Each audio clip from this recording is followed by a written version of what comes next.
사랑의 하나님 아버지, 오늘도 저희에게 이 귀한 한날을 허락하여 주셔서 감사를 드립니다. 특별히 저희에게 오늘도 어김없이 진리의 빛을 비추어 주시옵소서.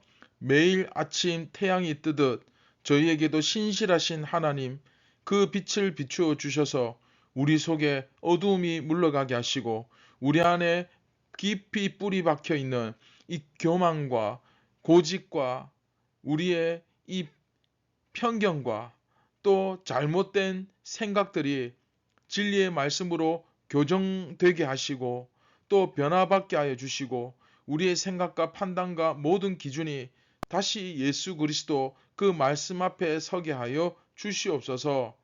오늘도 성령님께서 저희들을 이끌어 가시며 인도하실 것을 믿고 기대하며 나아갑니다.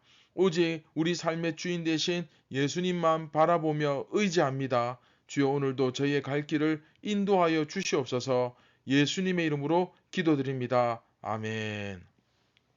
안녕하십니까, 선한제자교회 성도 여러분.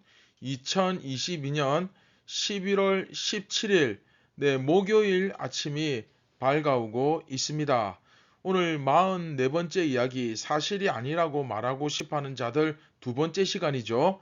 두려워서 침묵하는 자들이라는 제목으로 요한복음 9장 20절부터 23절까지 4절 말씀 우리 함께 보도록 하겠습니다.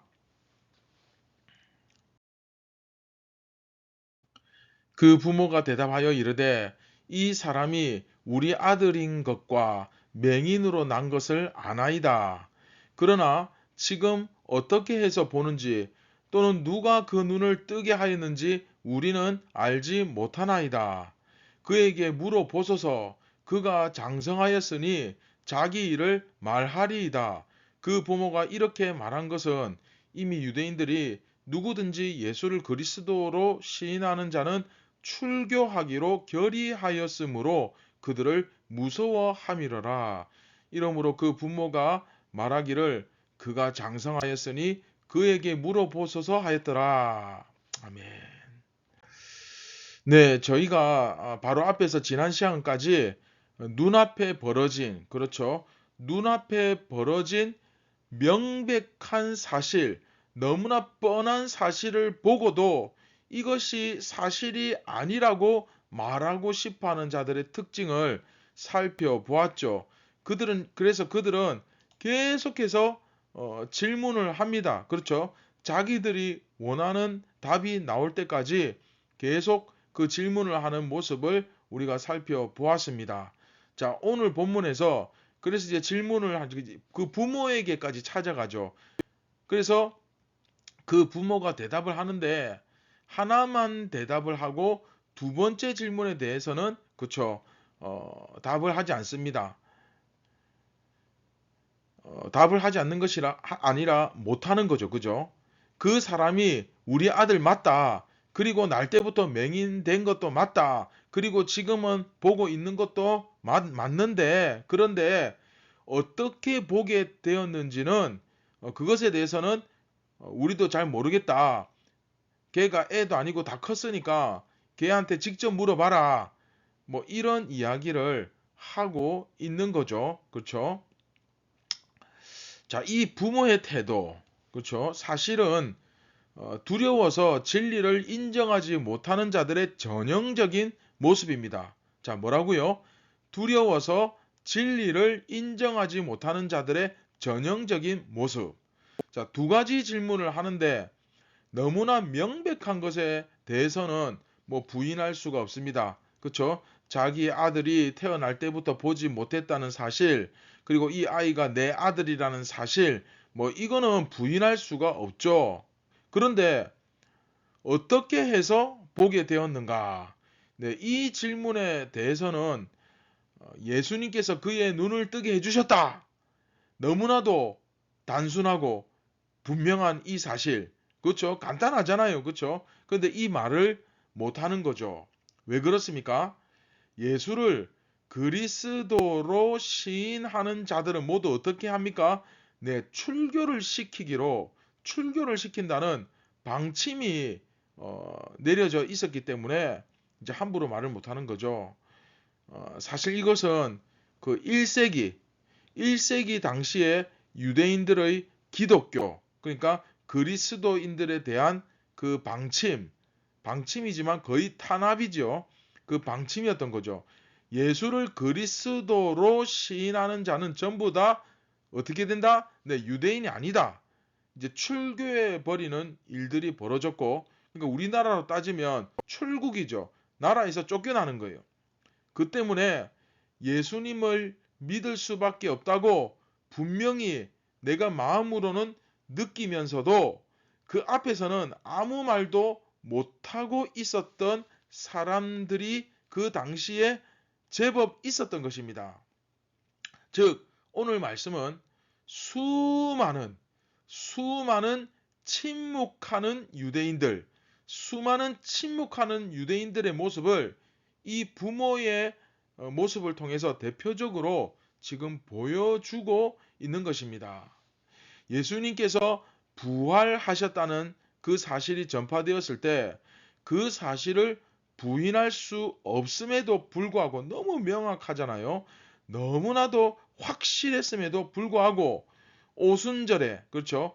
오순절에 성령이 임하는 그 권능 앞에서 정말 예수가 그리스도였다는 사실을 부인할 수 없었음에도 불구하고 그 유대인 당국자들이 우리를 출교시키면 우리가 유대인이라고 하는 그 자기 민족의 정체성을 잃어버릴 수도 있고, 그렇죠? 또 불이익을 당할 수도 있고, 그리고 더 중요한 건 뭡니까? 지금까지 살아온 그 모든 관계가 전부 다 깨어질 수도 있고 다 박살이 나잖아요. 그렇죠?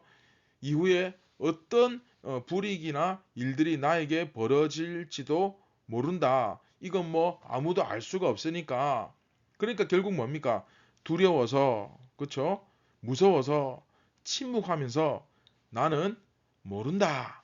뭐 이런 식으로 한 발짝 이렇게 물러서는 그런 자들이었던 것입니다. 근데 중요한 것은 성경에서는 결국 이들도 역시 예수님을 부인하는 자들이었던 거죠. 예. 무언의 침묵은 무언의 동의라. 그쵸? 결과적으로는 두려워서 빛으로 나아가지 못하는 그런 자들이었던 것입니다. 결과적으로는. 사랑하는 선한 제자교회 성도 여러분, 우리가 신앙생활을 하다 보면 때로는 우리의 의사나 어떤 우리의 의지와 상관없이 우리의 믿음과 신앙을 지키는 것 때문에 그것을 지키려고 하다 보니까 때로는 어떤 불이익이나 고통, 그런 것들, 고난을 당해야 될 때가 종종 생기죠. 네. 혹시 그럴 때마다 우리는 주님, 정말 이번 한 번만 제발 눈 감아 주십시오. 예수님께서는 우리에게 감당할 수 있는 시험만 주신다고 하지 않으셨습니까? 이것은 제가 감당할 수 있는 시험이 아닙니다. 저도 좀 먹고 살아야 되고, 또 먹여 살려야 될 처자식도 있고, 또 제 미래는 어떡합니까? 저도 좀 살아야 되지 않겠습니까? 그러니까 이 시험은 저한테는 너무나 큽니다. 저를 향한 시험은 아닌 줄 알고 그냥 모른 척 하겠습니다. 라든지 뭐 이런 식으로 얼렁뚱땅 이런 중요한 결정의 순간에 나는 그냥 넘어간 적은 없는지 한번 우리 자신을 돌아보았으면 좋겠습니다. 물론 우리가 그 1세기 당시에 그 초대교회 당시에 그리스도인들처럼 막 자기 민족에게서 쫓겨나고 출국을 당하고 뭐 불이익을 당하고 그런 일은 없을 것입니다. 그럼에도 불구하고 이들은 자기 민족에게서 출교를 당함에도 불구하고 끝까지 예수님에 대해서 침묵하지 않고 본 그대로 믿은 그대로 고백했다는 것은 오늘 우리에게 사실 너무나 많은 것을 생각하게 만드는 것은 분명히 사실입니다. 그렇죠? 오늘 말씀을 기억하시면서 우리가 딱 두 가지만 좀 생각하면서 같이 기도했으면 좋겠습니다. 자, 첫 번째는 무엇입니까? 나는 수년 동안 교회를 다녔고 또 지금도 예수님을 믿는다. 그 주님을 나는 만났다. 이렇게 이야기하지만 그 확실한 예수 그리스도의 흔적이 그 어디에서도 결코 내가 부인하거나 거부할 수 없는 예수 그리스도의 정말 그 흔적이 내 안에 내 속에 있는가? 그쵸? 사도 바울의 고백처럼 내가 예수 그리스도의 흔적을 가졌노라. 그렇게 고백했던 것처럼 정말 나에게도 그런 예수 그리스도의 흔적이 있는가? 그냥 머릿속에 지식만 계속 쌓여가는 것은 아닌지, 내 몸이 기억하는 그런 종교 활동만 내 몸이 기억하는 그런 종교 의식에 익숙해져 있는 그런 상태는 아닌지, 그렇죠? 그런가 하면 둘째, 정말 내가 예수님을 만났다고 한다면 나는 어디서나 그 예수님을 정말 모른다 하지 않고 자신 있게 본 그대로, 경험한 그대로, 내가 믿고 아는 그대로 고백하며 커밍아웃하며 살고 있는가? 정말 내가 그것을 제대로 고백하지 못하고 살아간다면, 제대로 알고 살아가지 못한다면 우리는 어떻게 보면 그 동성애자들도 자기의 정체성을 커밍아웃 하는데 우리는 그런 사람보다도 더 못한 자들이 아닌가. 그렇죠? 직장에 갈 때는 예수님을 서랍 속에 살짝 넣어두고 예수님 여기에 편안하게 계세요. 그러고 출근하고, 그렇죠? 그러다가 또 퇴근하면 집에 돌아오면 다시 서랍에서 꺼내어 가지고 주여 주여, 지금 그렇게 살고 있지는 않은지. 예전에 코로나가 한참 유행할 때 교회에 대한 인식이 매우 그쵸, 부정적일 때가 있었습니다. 물론 지금도 뭐 마찬가지긴 하지만 저는 예배당을 구할 때 정말 많이 실감했어요. 수많은 건물주들이 교회라고 하면 아예 그냥 학을 띠면서 그냥 아예 상종도 안 하는 거예요. 아예 고려 대상이 아닌가. 아예 교회라면 무조건 반대하는 거예요. 교회의 정체성을 가진 사람, 그쵸? 그렇게 그 당시에 수많은 상가가 코로나 때문에 막 폐업을 하고 상가가 줄줄이 비어 있어도 교회는 안 된다는 거예요. 내가 코로나로 인해서 그 당시에 그리스도인이라는 사실이 밝혀질까봐 많이 두려웠지 않습니까? 내가 교회의 정체성을 가진 사람이기 때문에 그런 주변의 시선이 때로는 불편하고 따가울 때도 있겠죠. 우리가 예수님을 믿는다는 사실 때문에 어떤 불이익이나, 중요한 건 바로 이겁니다. 우리가 예수님을 믿는다는 사실 때문에 어떤 불이익이나 만일에 고통이 찾아온다면 여러분 물론 두려운 마음도 있겠죠. 불안한 마음도 있겠죠. 그러나 중요한 것은 이것입니다. 그것이 바로 내 믿음을 주님 앞에 증명해 보일 수 있는 정말 주님께서 주신 절호의 기회이자 테스트일 수도 있다는 것입니다.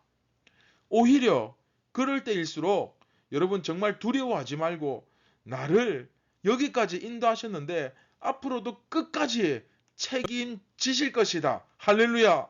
네, 그 예수님을 내가 정말로 신뢰한다면 그게 믿음 아닙니까? 정말 신뢰한다면 두려워하지 말고 고난 당하는 것을 심지어 즐거워하며 기쁘게 기꺼이 받을 수 있었으면 좋겠습니다. 사랑하는 선한 제자교회 성도 여러분, 정말 그 찬송의 가사처럼 그냥 예수님은 저 먼 발치에 있고 나는 그냥 예수님 가는 것만 구경하는 것이 아니라 정말로 그 예수님과 함께 동행하며 예수님께서 나를 부르실 때, 나를 오라 하실 때, 그쵸? 겟세마네 동산까지, 그 피땀 흘린 동산까지 주님과 함께 갈 수 있기를 주님의 이름으로 축원드립니다. 우리 함께 말씀을 기억하시면서 우리 다 함께 같이 기도하시겠습니다. 참 고마우신 하나님 아버지 감사를 드립니다. 우리가 때로는 예수님을 믿는 것 때문에 참 많은 핍박과 고난을 받고 때로는 불이익을 당할 때도 있지만 그 눈에 보이는 현실과 세상이 아니라 이 온 세상을 다스리시는 눈에 보이지 않지만 영원하신 예수 그리스도, 우리가 그분을 정말로 신뢰하며 그 예수 그리스도의 심장, 그 흔적을 가지고 오늘도 당당하게 우리의 정체성과 신분을 커밍아웃하며 세상에 나타내며 드러내며 심지어 불이익과 고난을 받을지라도 기꺼이 받으며 그리스도인으로 살아갈 수 있게 하여 주시옵소서. 정말로 예수님께서 우리의 믿음을 그 저울에 달아보실 때 그 주님의 테스트에 당당하게 합격하여 하늘에 우리의 생명의 면류관과 상급을 쌓아가며 이 땅 가운데서 수많은 그 영적 전쟁 가운데서 승리하며 살아가는 오늘 우리 모두가 다 되게 하여 주시옵소서. 눈에 보이는 세상 때문에 순간순간 우리 마음속에 찾아오는 그 두려움과 그 겁과 여러 가지 염려와 근심과 걱정을 물리쳐 주시고 정말로 내가 신뢰하고 믿는 분이 예수 그리스도이심을 오늘도 증명하며 살아갈 수 있도록 도와주시옵소서. 연약한 우리를 도우시며 우리에게 날마다 세임 주시는 우리를 구원하신 예수님의 이름으로 기도드립니다. 아멘. 사랑하는 선한 제자교회 성도 여러분, 왜 두렵지 않겠습니까? 예수님을 믿는다는 사실 때문에 우리가 1세기 당시에 그리스도인들은 아니지만 그것과 비교할 수는 없지만 그러나 그럼에도 불구하고 우리 현실에서는 정말 감당하기 힘든 그런 시험이 올 수도 있습니다. 그러나 그것을 통과해야만 내가 진정한 예수님의 제자로서 그리스도인으로서 주님께 인정받을 수 있다는 사실을 기억하고 정말 주님 주시는 그 용기와 담대함을 가지고 믿음을 가지고 여러분들의 정체성, 그 신분을 자신 있게 드러내며 오늘도 살아가시기를 주님의 이름으로 축원드립니다. 감사합니다. 오늘도 승리하시기 바랍니다.